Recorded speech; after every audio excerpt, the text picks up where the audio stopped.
Good morning dear students. Last class में हम लोग एफोरिज्म 66 67 पढ़े थे और फिर 68 पढ़े थे। स्पेशली एफोरिज्म 67 जिसके कि फुटनोट में हम लोगों ने देखा था कि होम्योपैथिक एम्प्लॉयमेंट ऑफ मेडिसिन का तो इंडिकेशन अपने को पता था, बट एंटीपैथी का कोई यूज़ है कि नहीं, कोई जगह है कि नहीं यूज़ करने का। तो हैनीमैन ने एफोरिज्म 67 फुटनोट में एंटीपैथी के स्कोप्स के बारे में बात किया था कि एंटीपैथिक ट्रीटमेंट कहाँ करना है, कब करना है, कैसे करना है, क्यों करना है। ये सारी बातें एफोरिज्म 67 के फुटनोट में दिया गया है।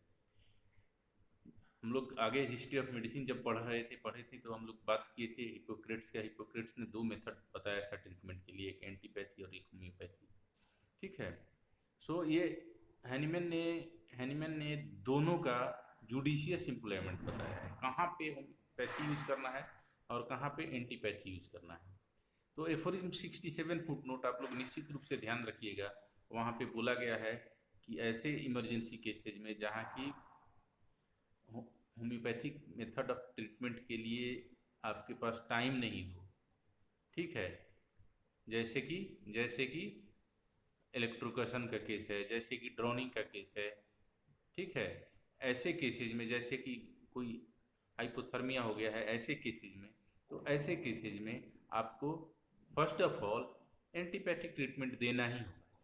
वंस एंटीपैथिक ट्रीटमेंट आप दे के उसको रिवाइव कर पाते हैं तभी वो बचेगा, अदरवाइज वो नहीं बच पाएगा। पॉइजनिंग के केसेज में तो ये सारा जगह पे आपको मतलब एंटीडोट करना होगा, इसमें मतलब कोई कंफ्यूजन में नहीं रहना है, ठीक है। सो ये एकदम क्रिस्टल क्लियर है। 67 फुटनोट बहुत ही इम्पोर्टेंट है, बहुत ही महत्वपूर्ण है, इसको ख्याल में रखना है। 68 हम लोग पढ़ लिए थे जहाँ पे ऑब्वियसली होम्योपैथी के बारे में बात हुआ था कि कैसे होम्योपैथिक क्योर ये होता है। उसके बाद 69 में फिर हम लोग जिक्र कर रहे हैं एंटीपैथी के एग्रावेशन के बारे में, ठीक है।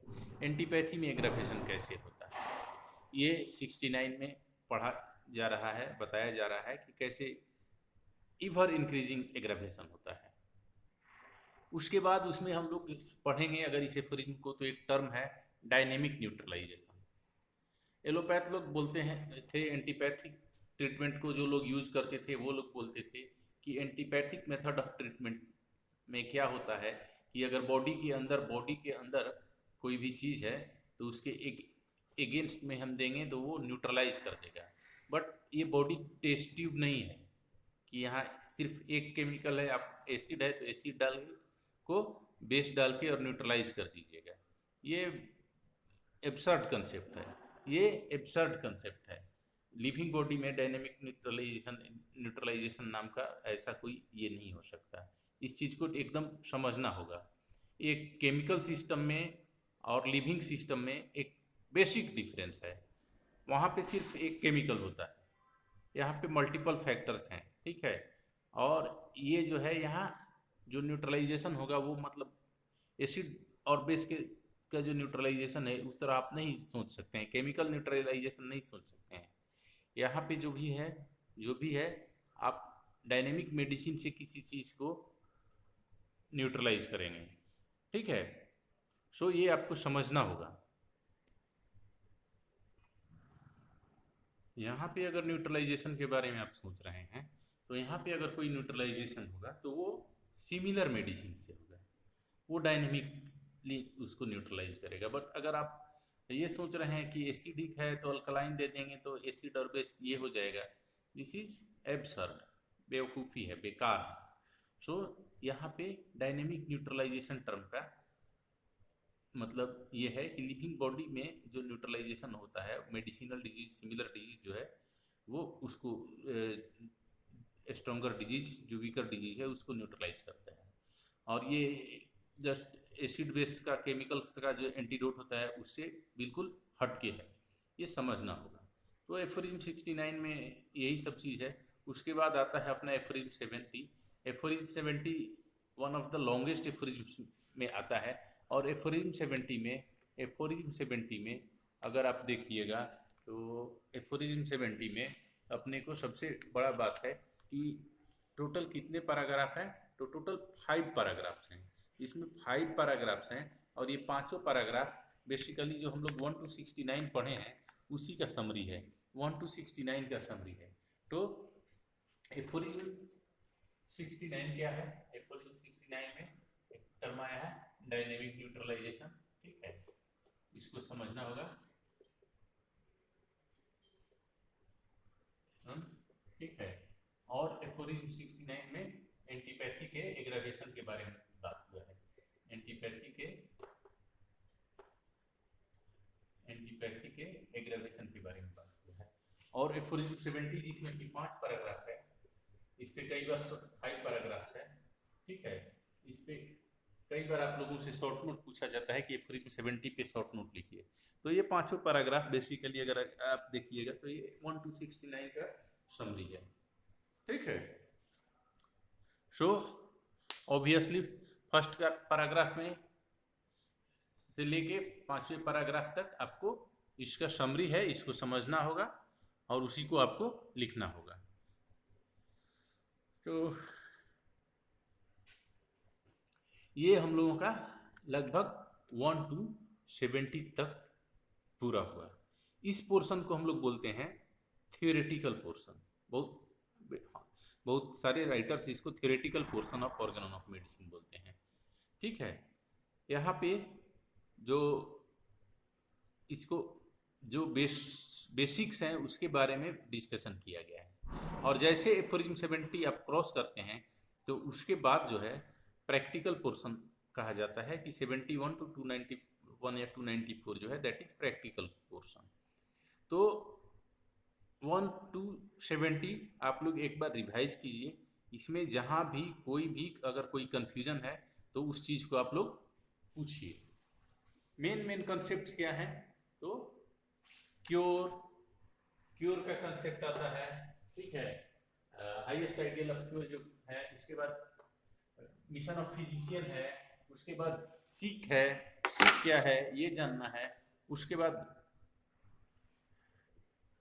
क्योर से आप क्या समझते हैं ये है, उसके बाद एफोरिज्म 3 में आइएगा तो फिजिशियन का क्या क्वालिफिकेशन होता है वो है। एफोरिज्म 4 में आइएगा तो एफोरिज्म 4 में किस चीज़ का जिक्र है? एफोरिज्म 4 में जिक्र है homoeopathic physician as a preserver of health, माने फिजिशियन को हेल्थ का प्रिजर्वर होना चाहिए, इसका बात आता है। उसके बाद एफोरिज्म 5 से केस टेकिंग का बात शुरू होता है, जहाँ पे कि एक्यूट केस में मैनिफेस्ट एक्साइटिंग और मेंटेनिंग कॉज के बारे में बात किया जा रहा है कि एक्यूट केस में एक्साइटिंग और मेंटेनिंग कॉज, और क्रॉनिक केस में क्रॉनिक मायाज्म के बारे में बात किया जाता है।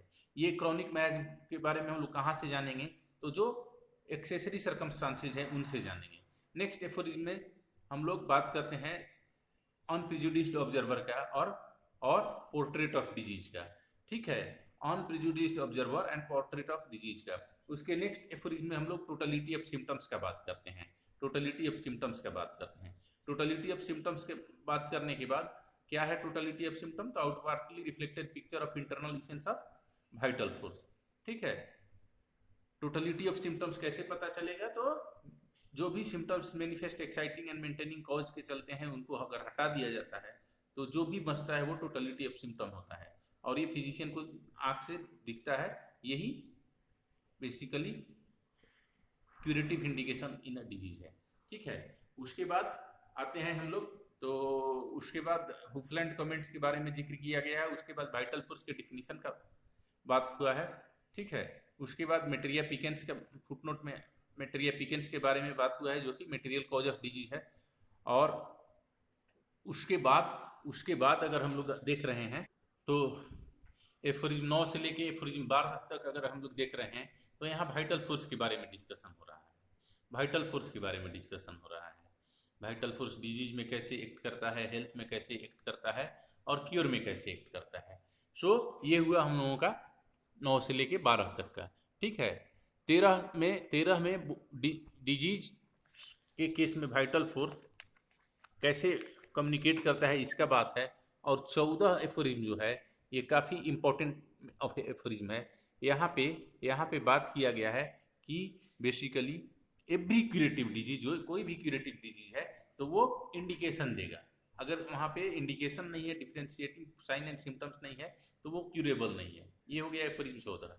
एफोरिज्म 15 जो है वो भी वाइटल फोर्स के बारे में ही बात हो रहा है। 16 में भी वाइटल फोर्स के बारे में ही बात हो रहा है। 17 में भी वाइटल फोर्स के बारे में ही बात हो रहा है। ठीक है, बेसिकली यहाँ जो है अपने को यहाँ पे जो है 15, 16 और 17 ध्यान देने वाला बात है। जो हम लोग शुरुआत में देखे थे एक्सेसरी सर्कमस्टांसेज, ये यहाँ 17 के जो 6th एडिशन है, जो 17 का 6th एडिशन है, ठीक है, सॉरी एफोरिज्म 17 में मोरल रेमेडी का बात हुआ है, और एफोरिज्म 18 के 6th एडिशन में बात हुआ है एकॉम्पनिंग मोडिलिटीज का। ठीक है, सो 18 से और 27 तक, अगर 18 से 27 तक इस चीज़ का डिस्कशन है कि हम लोग मेडिसिन के केस में मेडिसिन का सिलेक्शन कैसे करें, सिलेक्शन ऑफ मेडिसिन पे डिस्कशन हुआ है। यहाँ 19 से लेके एफोरिज्म 21 तक ड्रग प्रूविंग के बारे में बात किया गया है कि क्यों प्रूविंग करना चाहिए, कैसे प्रूविंग करना चाहिए, ठीक है, क्या जरूरत है प्रूविंग का, 19 से लेके 21 तक। ठीक है, उसके बाद 22-23 डिस्कशन चल रहा है, और 24 में बताया जा रहा है कि अब जो है 22-23 में एंटीपैथी के बारे में बात चल रहा है, और 24 में बताया जा रहा है कि सिर्फ और सिर्फ होम्योपैथी ही है। उसके बाद एफोरिज्म 25 और 26 जो है ये जानते हैं हम लोग कि ये पूरा होम्योपैथी के बारे में ही है। 25 कहता है होम्योपैथी क्योर करता है, एफोरिज्म 26 में नेचर्स लॉ ऑफ क्योर है। एफोरिज्म 27 उसके एग्जाम्पल्स हैं। 28 ठीक है, 29 में जो है स्पेशली जो है how homoeopathic cure takes place का बात है। एफोरिज्म 29 में how homoeopathic cure takes place का बात है। उसके बाद अगर एफोरिज्म 30 से लेके एफोरिज्म 33 तक का पोर्शन हम देखते हैं, एफोरिज्म 30 से एफोरिज्म 33 तक के पोर्शन में क्या मजबूत है, क्या स्ट्रॉन्ग है, मेडिसिनल डिजीज या नेचुरल डिजीज। तो यहाँ पे इस चीज को लेकर डिस्कशन किया गया है कि मेडिसिनल डिजीज क्यों स्ट्रॉन्गर है, क्यों इसका इस्तेमाल होना चाहिए। ठीक है, एफोरिज्म 33 में बेलाडोना का बात हुआ है, इसके बारे में हम लोग ऑलरेडी अच्छा खासा बात किए हुए थे। जस्ट एफोरिज्म 33 हो गया। उसके बाद एफोरिज्म 34 का बात है। एफोरिज्म 34 में फिर बात किया जा रहा है कि क्योर के लिए नेचुरल डिजीज को स्ट्रांग होना चाहिए। और उसके बाद 35 में एक नया चैप्टर शुरू किया जा रहा है डिसिमिलर डिजीज के बारे में, जो 35, 36, 37, 38, 39, 40 तक चलता है डिसिमिलर डिजीज में। जो 2 डिसिमिलर डिजीज अगर मिलेंगे तो क्या होगा, कैसे होगा, और उसका एग्जाम्पल दिया गया है डिफरेंट, इसको हम लोग डिस्कस किए हुए हैं। ठीक है, उसके बाद एफोरिज्म 40-41 हो गया।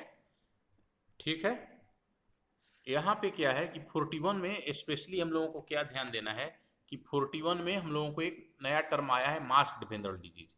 इस चीज़ को पूछा जाता रहा है। ठीक है, उसके बाद एफोरिज्म 42, ठीक है, 43 में 2 सिमिलर डिजीजेज, और 44 में डबल कॉम्प्लेक्स डिजीज का जिक्र आया हुआ है। ठीक है, इसको लेके कंफ्यूज नहीं होना है। एफोरिज्म 45 ठीक है। एफोरिज्म 46 में फिक्स्ड मायाज्म का बात है, एक्सेसरी मायाज्म का बात है। यहाँ पे हम लोग फिक्स्ड मायाज्म, एक्सेसरी मायाज्म वगैरह ये किए थे। यहीं पे हम लोगों को एडवर्ड जेनर वाला एग्जाम्पल है। एफोरिज्म 47 से एफोरिज्म 51 तक medicinal cure versus natural cure का डिस्कशन हुआ है।